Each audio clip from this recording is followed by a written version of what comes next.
आखिर देश में पता नहीं क्या चल रहा है। एक सड़क छाप गुंडा खुलेआम राहुल गांधी के घर में घुसकर उन्हें मारने की धमकी दे रहा है और रिएक्शंस हमको इस तरह से मिल रहे हैं जैसे कुछ नहीं हुआ। न्यू नॉर्मल बना दिया गया है। कौन है ये सड़क छाप गुंडा?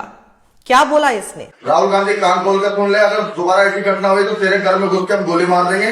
वो मैं आपको आगे इस वीडियो में बताऊंगी, लेकिन उससे पहले एक हिला देने वाली खबर आपको बताती हूं। पापा मुझे बचा लो। एक बच्चे की आवाज, एक बच्चे की चीख और एक पिता का आखिरी सफर। दिल दहला देने वाली खबर है ये। दिल्ली की सड़कों पर जैसे आजकल इंसानियत नहीं बल्कि खौफ चलता है, कानून नहीं बंदूक बोलती है। आज की ये कहानी सिर्फ एक मर्डर की कहानी नहीं है, बल्कि ये नाकामी है सिस्टम की और लाचारी है पुलिस की, और वहीं समाज की चुप्पी की। आज हम बात करेंगे नंद नगरी कांड की, जहां एक 15 साल के बच्चे को कुछ दबंगों ने घेर लिया और तभी उसने अपने पिता को कॉल किया और बोला, पापा मुझे बचा लो। दिल्ली का नंद नगरी इलाका, जो कि B1 सरकारी स्कूल के पास है, 15 साल का नाबालिग लड़का बिलाल, मैंने नाम बदल दिया है, बिलाल आप उसका नाम समझिए, क्योंकि ये बच्चा नाबालिग है और इसकी आइडेंटिटी मुझे छुपानी ही होगी। बिलाल कुछ दबंगों की भीड़ के हमले का शिकार होता है और जैसे ही दबंग उसे पीट रहे होते हैं, डर से कांपता बच्चा सबसे पहले फोन अपने पापा को लगाता है। जो कोई भी डरा हुआ सहमा हुआ बच्चा सबसे पहले करेगा, अपने पिता को फोन लगाएगा। पापा मुझे बचा लो। बच्चे की ये चीख, बच्चे की ये आह, उसकी पुकार सुनते ही पिता पहुंचते हैं। मोहम्मद उमरुद्दीन, एक आम आदमी जो कि कोई गैंगस्टर नहीं है, जो कि कोई माफिया नहीं, कोई अपराधी नहीं, बस एक मासूम पिता जो अपने बेटे को बचाने आया था। लेकिन यहां कानून नहीं था, यहां पुलिस नहीं थी, यहां सिर्फ दबंग थे, हथियार थे और सरेआम बिलाल के सामने उसके पिता को गोली से मार दिया गया। बिलाल के पिता वहीं गिर जाते हैं और जाहिर सी बात है, बिलाल की मां का रो रोकर बुरा हाल है। बिलाल सदमे में है। एक बच्चे के ऊपर सोचे ना क्या बीतेगी। जिंदगी भर वो बच्चा, जो कि उसका कसूर नहीं है, वो अपने आप को इस गिल्ट में रख सकता है कि काश मैंने अपने पिता को फोन नहीं किया होता तो आज मेरे पिता जिंदा होते। पता नहीं कितने लोग इस बात को समझ पाएंगे, लेकिन बच्चे का ये जो गिल्ट है ना, जो नहीं होना चाहिए उसको गिल्ट, लेकिन आप कुछ नहीं कर सकते, ये रहेगा। ये ट्रॉमा बनकर किस तरह से जिंदगी भर उसका पीछा करेगा, ये हम सोच भी नहीं सकते। इस पूरे इंसिडेंट से एक परिवार जैसे हमेशा के लिए ही टूट गया, और दूसरी तरफ एक बच्चा जो अपने सामने अपने पिता को गिरते देखता है, उसके ऊपर क्या बीत रही होगी। इसलिए मैंने जैसे कहा कि ये सिर्फ एक मर्डर नहीं है, बल्कि ये एक पीढ़ी का, ताउम्र का ट्रॉमा है।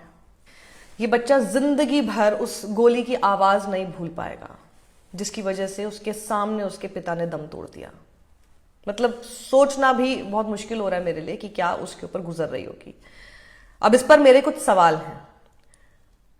इस बीच पुलिस कहां थी? सिस्टम कहां था? पेट्रोलिंग कहां थी? CCTV मॉनिटरिंग कहां थी? कानून का डर क्यों नहीं था? अगर किसी इलाके में दबंग खुलेआम गोली चला रहे हैं तो आप समझ लीजिए कि यहां कानून का राज नहीं चलता, बल्कि वहां दबंगई चलती है। ये फैक्ट है, ये समझ सकते हैं। आज गरीब का बेटा मरे तो सिर्फ ये खबर बनती है, ऊपर से जब धर्म मुस्लिम हो तो कोई सहानुभूति भी नहीं दिखाता इस देश में। सबसे बड़ी तो विडंबना, सबसे बड़ी आयरनी और दुर्भाग्य हमारे देश का भी ये हो चुका है। बहुत कड़वी बात मैं आपको बोल रही हूं, लेकिन ये सच है। लोगों को वो मां नहीं दिखती है, फिर वो मां की तरह नहीं दिखती है, उसमें भी उनका धर्म आ जाता है। तो ये हम बोल सकते हैं कि जिसके पास भीड़ वही कानून है, और जिसके पास नेटवर्क है वही सुरक्षित है। और आम आदमी का क्या पता नहीं, इसी तरह से गोली खाकर कहीं पर भी मर सकता है। इसलिए हमारा बोलना बेहद जरूरी है। आज अगर हम चुप रहे तो कल को हमारा नंबर हो सकता है। आज अगर आपने आवाज नहीं उठाई तो कल जो दिल्ली में किसी और के साथ हुआ वो आपके साथ, हमारे साथ हो सकता है। आज अगर सवाल नहीं पूछा तो कल चीख भी नहीं सुनी जाएगी। न्यू नॉर्मल मत बनने दीजिए। जैसे पता नहीं इस देश में कानून का डर है भी कि नहीं, पता नहीं। अब आप सोचिए, जो लीडर ऑफ अपोजिशन है Rahul Gandhi, comes from a family background जिसमें ऑलरेडी हम टेररिज्म का शिकार होते अपने देश के 2 पूर्व प्रधानमंत्रियों को देख चुके हैं, जिसमें एक राहुल गांधी के खुद पिता रहे राजीव गांधी, और दूसरा उनकी दादी, दोनों ही टेररिज्म का शिकार हो चुके हैं। उसके बावजूद आपने देखा था कि कैसे राहुल गांधी की सिक्योरिटी तक इस सरकार में कम कर दी गई थी, जबकि उनकी जान को थ्रेट है। वहां पर ऐसे एरा गेरा आकर कोई भी एक आतंकी टाइप का आदमी खुले आम सरे आम ये धमकी देगा कि राहुल गांधी को जान से मार देगा। जय महाकाल, जय ओम जी बिरला, जय नरेंद्र मोदी। जिस प्रकार से भारत की संसद में कांग्रेस के 25 सांसदों ने टूटकर और श्रीमान लोकसभा अध्यक्ष ओम जी बिरला से जो गाली गलौज करी है, उसकी हम सभी भारतीय जनता पार्टी के कार्यकर्ता, करनी सेना के कार्यकर्ताओं में काफी रोष भी आते हैं। दोबारा ऐसी घटना हुई, उन सांसदों के घर में घुस के हम तोड़फोड़ करेंगे। और मुझे लगता है कि राहुल गांधी का आदेश पर यह घटना हुई है। राहुल गांधी कान खोल कर सुन ले, अगर दोबारा ऐसी घटना हुई तो तेरे घर में घुस के हम गोली मार देंगे और इसका जिम्मेदार प्रशासन होगा। हमारा प्रशासन से निवेदन है कि 25 सांसद के ऊपर कार्रवाई होनी चाहिए। मोदी सरकार के मंत्री किरण रिजिजू जी का जो बयान आया उसको सुनने के बाद हम लोग काफी गुस्से में हैं। अगर 24 घंटे के अंदर गिरफ्तारी होती है उन 25 सांसदों की तो ठीक है, इन सभी के हम गोलियां मारेंगे एक एक करके।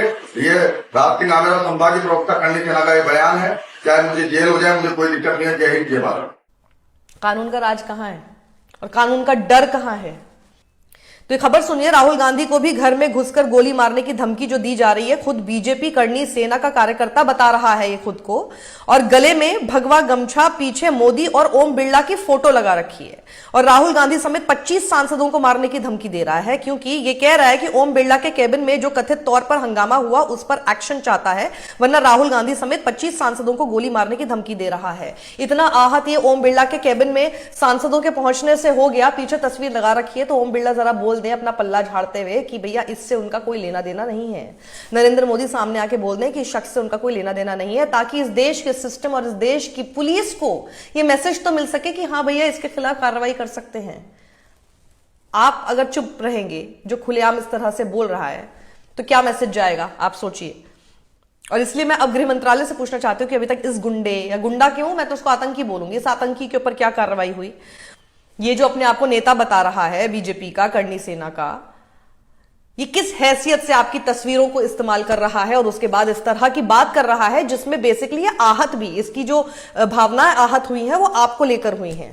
तो आपको तो सामने आकर बोलना पड़ेगा, आपको इससे अपने आप को डिसोसिएट करना पड़ेगा, ताकि फिर पुलिस और कानून अपना काम कर सके। क्योंकि अगर आपका हाथ इसके ऊपर नहीं है तो प्लीज जनता के सामने आकर बोलिए, वरना आपकी चुप्पी को हम क्या समझेंगे ये शायद मुझे बताने की जरूरत नहीं है।